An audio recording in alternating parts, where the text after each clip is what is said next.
नमस्कार, बहुत स्वागत है आपका। आप देख रहे हैं आपकी आवाज और मैं हूं आपके साथ मृदुल शर्मा। मध्य प्रदेश में इन दिनों सरकार के अंदर ही शराब पर संग्राम मचा हुआ है। सीएम शिवराज कहते हैं कि एमपी में शराब की नई दुकान नहीं खुलेंगी, तो उसके अगले ही दिन आबकारी आयुक्त शराब की नई दुकानों के लिए कलेक्टर से प्रस्ताव मांग लेते हैं। हंगामा मचने पर प्रस्ताव मांगने का यह आदेश वापस जरूर लिया जाता है, लेकिन साथ ही कई सवाल भी उठते हैं। उधर विपक्ष तो शराब के मुद्दे पर सरकार को घेर ही रहा है, वहीं पूर्व सीएम और बीजेपी की वरिष्ठ नेत्री उमा भारती ने मध्य प्रदेश में शराबबंदी को लेकर खुलकर अपनी बात रखी। यानी शराब को लेकर एमपी में सरकार चौतरफा गिरती नजर आ रही है। आज बहस करेंगे इस मुद्दे पर। कुछ खास मेहमान हमारे साथ जुड़ेंगे, उससे पहले आप पूरी रिपोर्ट देखिए।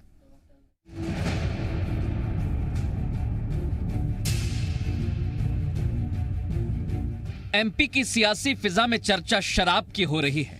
कहीं पाबंदी लगाने के लिए उमा भारती आगे आई और बीजेपी के राष्ट्रीय अध्यक्ष को पत्र लिखा, तो गृह मंत्री ने ऐसा तर्क दिया कि किसी का भी सिर चकरा जाए। हालांकि उन्होंने अपनी बात बदली नहीं और बता दिया कि शराब दुकान बढ़ाने से जहरीले शराब के कारोबार पर रोक लगाने में मदद मिलेगी।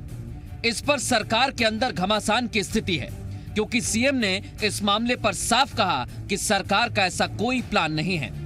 पहले आप पूर्व सीएम उमा भारती क्या कह रही हैं, वो सुनिए।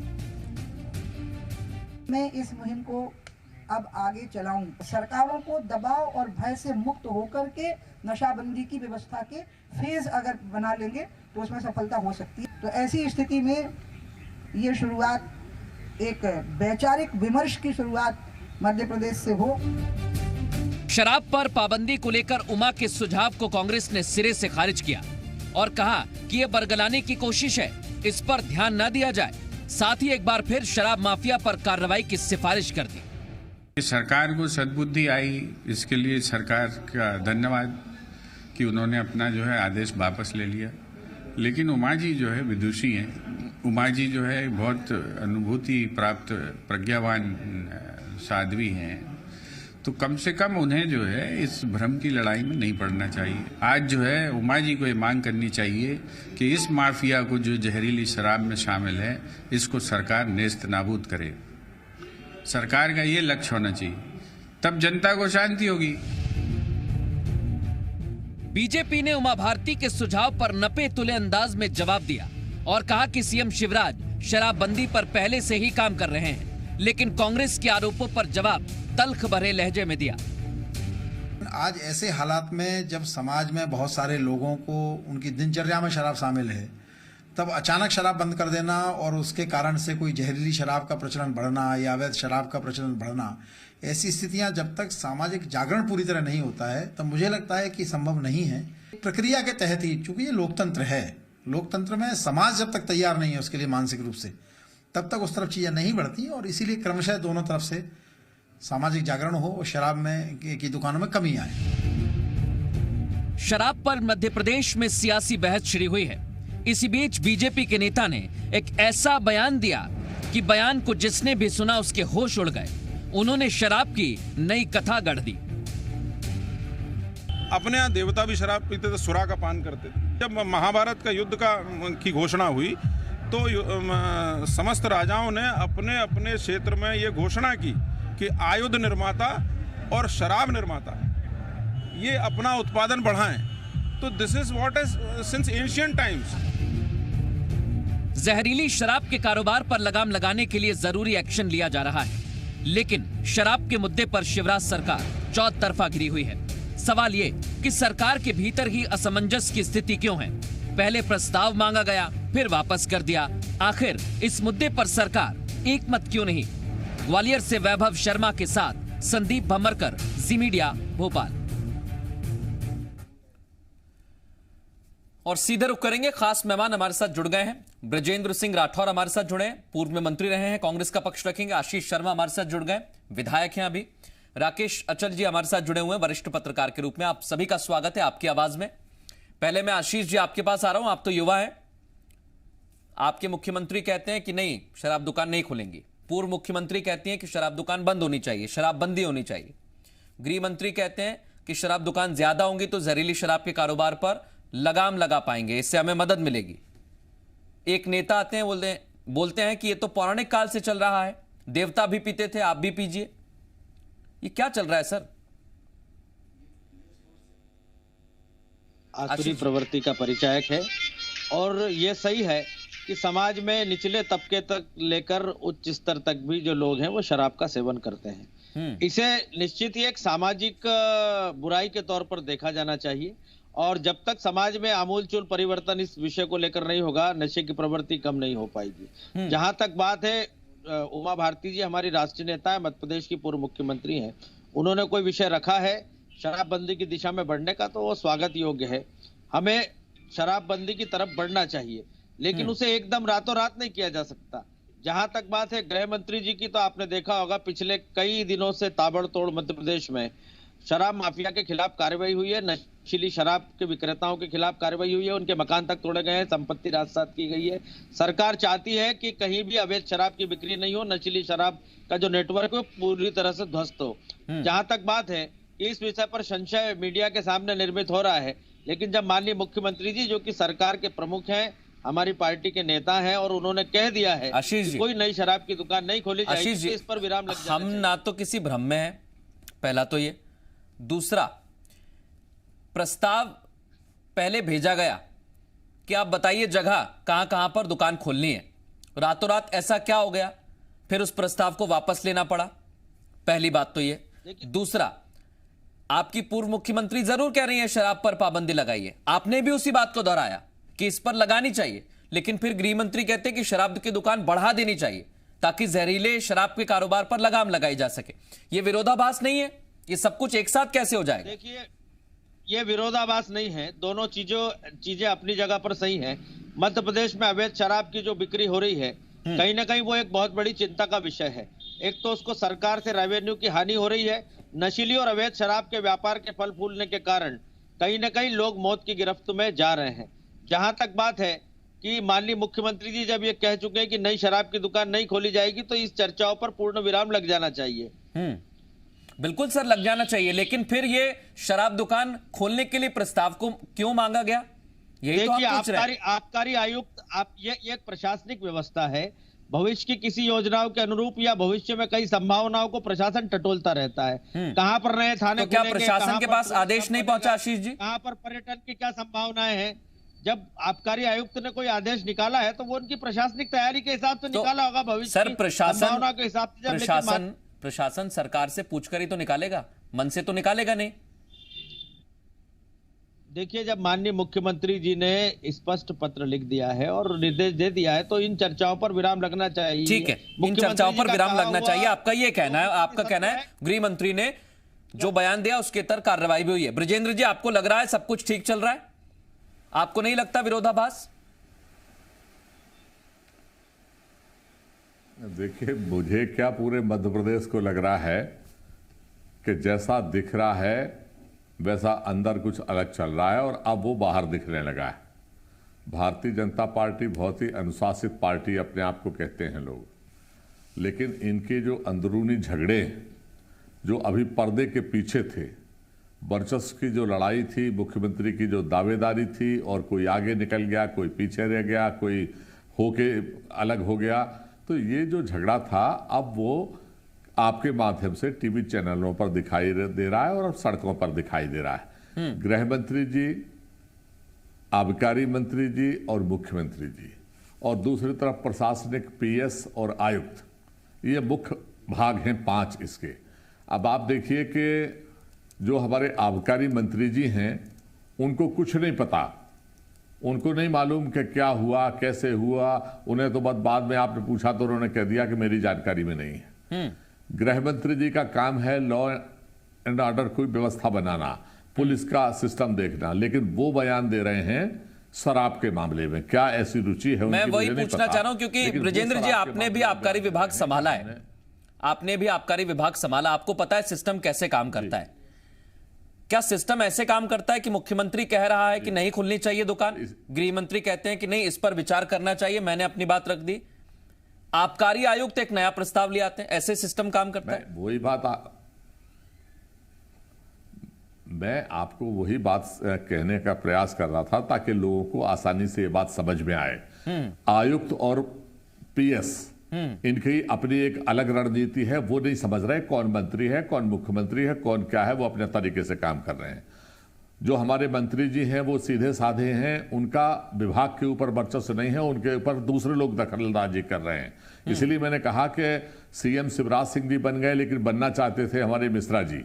तो ये जो द्वंद्व है कि हम आगे निकल जाएं, हम आगे निकल जाएं, उसका परिणाम जो है मध्य प्रदेश की जनता को भोगना पड़ रहा है। और जिस तरीके से इनके जो आपस के झगड़े हैं, यही कारण है कि मध्य प्रदेश में जहरीली शराब पीकर रिकॉर्ड तोड़ मौतें हो रही हैं। ये रिकॉर्ड बन गया कि 11 महीने के अंदर आप रतलाम की घटना को देख लीजिए, आप उज्जैन की घटना को देख लीजिए, आप मुरैना की घटना को देख लीजिए। बिल्कुल राजनीतिक संरक्षण में जो ये माफिया राज है, जो 15 वर्ष तक पिछले सालों पनपता रहा, कमलनाथ जी ने जिसको तोड़ने का प्रयास किया था, वो पूरे तौर पर तो नहीं टूट पाया। अब शिवराज सिंह जी भी उसको तोड़ने का प्रयास कर रहे हैं। हम इसलिए पूछते रहते हैं ब्रजेंद्र जी, आपने तोड़ने का प्रयास किया, लेकिन उन 15 महीनों में भी ये जो जहरीली शराब का कारोबार है ये टूट नहीं पाया। उसकी बड़ी जो चीजें हैं हम देख रहे हैं अभी, उसके बड़े परिणाम हमारे सामने आए हैं। हाँ, कहिए अपनी बात कहिए। एक सेकंड में आपकी बात को टोक रहा हूं। आप 15 महीनों का रिकॉर्ड उठा के देख लीजिए और 11 महीने का रिकॉर्ड उठा के देख लीजिए। जो जहरीली शराब से मौतें हुई हैं, और मतलब 90% से ऊपर के आंकड़े हैं। आप देखिए उस वक्त कोई ऐसी घटना घटित नहीं हुई कि हम लोग नहीं, बिल्कुल आप ठीक कह रहे हैं, उस दौरान घटना नहीं घटी।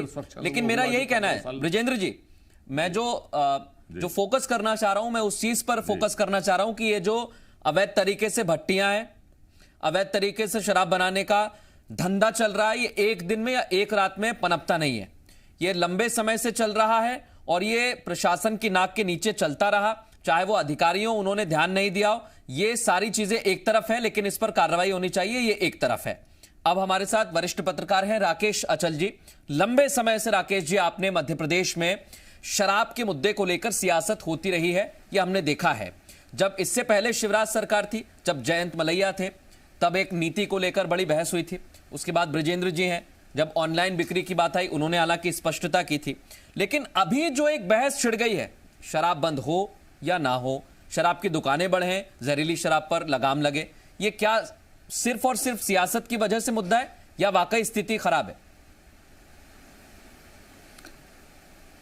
देखिए मृदुल जी, शराब को लेकर के सियासत जो है कोई नया विषय नहीं है। आपने पिछले रिकॉर्ड की बात कही, मैं बहुत पीछे नहीं जाता, 30-40 साल पीछे नहीं जाऊंगा। आप मुझे समय देंगे सिर्फ 2 मिनट में मैं आपको बताता हूँ। मध्य प्रदेश में पिछले साल जब कांग्रेस की सरकार थी, ब्रजेंद्र राठौर साहब बैठे हुए हैं, ये मंत्री थे आबकारी के, और जब दुकानों की संख्या बढ़ाने की बात आई थी तो भारतीय जनता पार्टी ने कहा था कि कांग्रेस मध्य प्रदेश को मदिरालय प्रदेश बनाने जा रही है। और इसी संदर्भ में आपको बस सिर्फ मेरा किसी राजनीतिक दल से तो कोई लेना देना नहीं है, लेकिन मैं आंकड़ों की बात करता हूँ।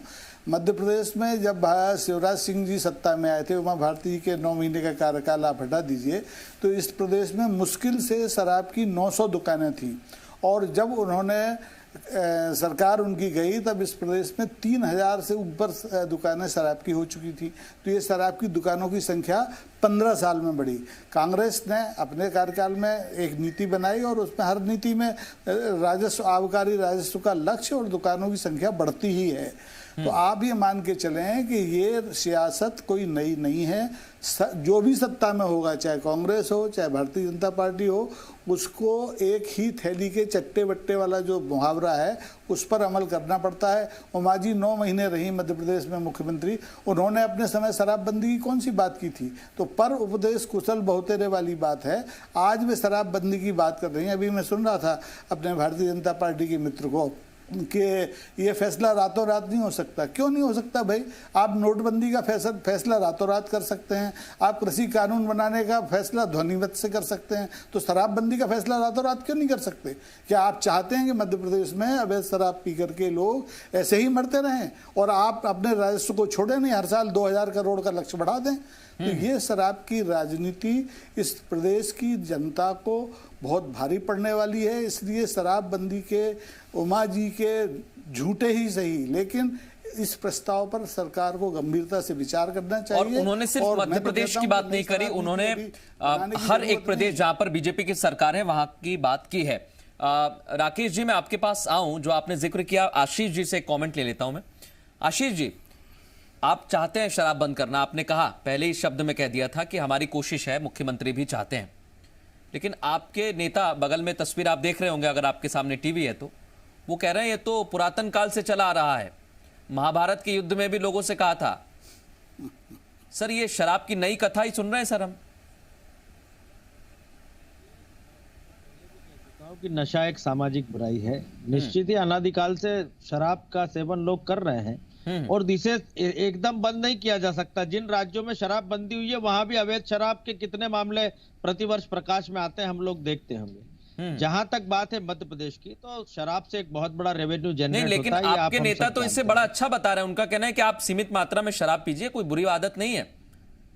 तो ये पहले तय कर लिया जाए कि बुरी आदत है कि नहीं है। देखिए, ये उनका व्यक्तिगत विचार हो सकता है। शराब के सेवन को कोई अच्छा नहीं मानता, शराब शरीर के लिए हानिकारक है और शराब को छोड़ने के लिए समाज में ऐसा वातावरण बनाना पड़ेगा। कई सारे मद्य निषेध के कैंप, कई संत समागम भी होते हैं और जहां पर सामूहिक रूप से शराब छुड़वाने के संकल्प भी दिलाए जाते हैं। उसी तरह से नशा मुक्ति की दिशा में हमको बढ़ना पड़ेगा। जहां तक बात है, माननीय मुख्यमंत्री जी ने कहा कोई नई दुकान नहीं खोली जाएगी, तो मैं विश्वास कीजिए कि कोई नई दुकान सरकार नहीं खोलेगी और किसी तरह का अंतर्विरोध और किसी तरह का मतभेद नहीं है। कांग्रेस के मंत्री खुलेआम, जब कमलनाथ की सरकार थी तब किस तरह से मंत्री और विधायक शराब माफिया से ऑडियो उनके लीक हुए थे, किस तरह से उनसे रिश्वत ली जाती थी, किस तरह से अधिकारियों के बयान, जो अधिकारी को बदलना पड़ा था, इनको धार जिले के जो अधिकारी थे उन्होंने सार्वजनिक रूप से कहा कि कांग्रेस के मंत्रियों को इतना पैसा देना पड़ता है। मुझे याद है कांग्रेस की कमलनाथ सरकार ने खुद नई दुकान बढ़ाने के लिए प्रस्ताव लेकर आए थे, जिसका हमने विरोध किया था। आपकी बात पर पहले राकेश जी कुछ कहना चाह रहे हैं, फिर ब्रजेंद्र जी कुछ कहना चाह रहे हैं। मैं दोनों के कमेंट ले लेता हूं। राकेश जी अपनी बात रखिए, फिर आ रहा हूं ब्रजेंद्र जी आपके पास, पूरा समय मिलेगा। मृदुल जी, मैं सिर्फ इतना कहना चाह रहा हूं कि आशीष जी जैसे कह रहे हैं कि माननीय मुख्यमंत्री जी ने कहा कि शराब की नई दुकान नहीं खुलेगी, तो क्या आशीष जी अपनी पार्टी और सरकार की तरफ से ये भी कह सकते हैं कि आने वाली जो वित्त वर्ष है उसमें आबकारी राजस्व का नया लक्ष्य नहीं रखा जाएगा? अगर नया लक्ष्य रखा जाएगा तो आबकारी आयुक्त फिर से 5000 की आबादी पर दुकान खोलने की बात करेंगे और ये कुछ नहीं कर पाएंगे। आशीष जी, काल परिस्थिति और समय के हिसाब से सरकार निर्णय लेती है। जनभावना के अनुरूप शिवराज जी की सरकार ने पहले भी निर्णय लिया है और आगे भी जनभावना के थोड़ा सा पुराना इतिहास, ज्यादा पुराना नहीं बताऊंगा, थोड़ा सा ही पुराना बताऊंगा, क्योंकि जयंत मलैया ने जब यह आदेश दिया था कि आप शराब का रखरखाव घर पे भी कर सकते हैं और उसकी मात्रा बढ़ाई थी, तो ब्रजेंद्र जी की पार्टी जानती है कितना उस पर बवाल हुआ था और उस दौरान भी फिर तर्क दिए गए थे कि ऐसी कोशिश नहीं है। घर घर में ये भी आरोप लगे कि मदिरालय खोला जा रहा है, ये आरोप भी लगे थे ब्रजेंद्र जी, आपको याद होगा। अब अपनी बात रखिए, फिर मैं आशीष जी से जवाब लेता हूं। देखिए, दो बातें हैं। एक तो नई दुकानों की बात आई है, तो मैं आपसे पूछ रहा हूं कि ये जितनी नई दुकानें खुली हैं ये कांग्रेस के राज में नहीं खुली हैं, ये माननीय शिवराज सिंह जी के कार्यकाल में ही नई दुकानें खोली गई हैं। दूसरी बात, आज जिस तरीके से मध्य प्रदेश के एक उपाध्यक्ष ने देवी देवताओं को लेकर जो बयान दिया है, वो सार्वजनिक रूप से आज भारतीय जनता पार्टी के इनको और इनके नेताओं को माफी मांगना चाहिए, क्योंकि ये हमारे धर्म का अपमान है, ये हमारे देवी देवताओं का अपमान है। जितना मैं पढ़ा लिखा हूं, ऐसा संज्ञान में इतिहास में कहीं आता नहीं है। अगर हम बात करें तो देवी देवताओं और राक्षसों के बीच का झगड़ा यही था। तो आप किस दिशा में, आपके बयान का अर्थ हम क्या निकालें कि आप क्या कहना चाहते हैं? तीसरा जो है, हमारे विधायक जी, हमारे जो विधानसभा के साथी हैं, इन्होंने आक्षेप लगाया, मैं राजनीतिक रूप से नहीं कहना चाहता, लेकिन ये जो आरोप लगाया ये सरासर गलत है। कोई मंत्री का इस तरीके का कोई इन्वॉल्वमेंट नहीं है और अगर आप कहोगे तो हम आपको 100 उदाहरण दे देंगे आपके, लेकिन हम उस पर जाना नहीं चाहते क्योंकि आज विषय आपका अलग है। तो इस तरीके से इनकी जो बातें हैं, आप खुद समझ रहे हो कि इधर की उधर की उधर की, और अंतोगतः ये कहना चाहते हैं कि शराब की दुकानें ये खोलेंगे और शराब की बंदी नहीं कर पाएंगे। मुख्यमंत्री के ही बयान को लेकर इस पूरी डिबेट को कोट करता हूं, क्योंकि नर्मदा यात्रा के दौरान मुख्यमंत्री ने कहा था, राकेश जी आपको याद होगा, वो जब यात्रा कर रहे थे उन्होंने लोगों से अपील की कि हम एकदम से तो शराब की दुकानें बंद नहीं कर सकते हैं, लेकिन आप शराब छोड़ दीजिए, ऐसी उन्होंने अपील की थी ताकि राजस्व का जो घाटा है वो प्रदेश को आएगा, फिर हम कोई डिसीजन लेंगे। नर्मदा यात्रा के दौरान ये बात कही थी, हो सकता है कि इसी के लिए अब मुख्यमंत्री काम करें। मृदुल जी, मुख्यमंत्री जी ने ये भी कहा था कि नर्मदा के नारे के जो 18 जिले हैं वहाँ शराब की नई दुकान नहीं खोली जाएगी, लेकिन खोली गई। मैं उसी पर आ रहा था, बिल्कुल आपने ठीक कहा। अब यही तस्वीर हमें देखनी होगी कि कहा क्या जाता है और किया क्या जाता है। मुख्यमंत्री ने साफ किया है कि दुकान नहीं खुलेंगी, तो हमारी नजर उस पर बनी रहेगी। बहुत शुक्रिया आप तीनों का इस खास मुद्दे पर, अहम मुद्दे पर बातचीत करने के लिए।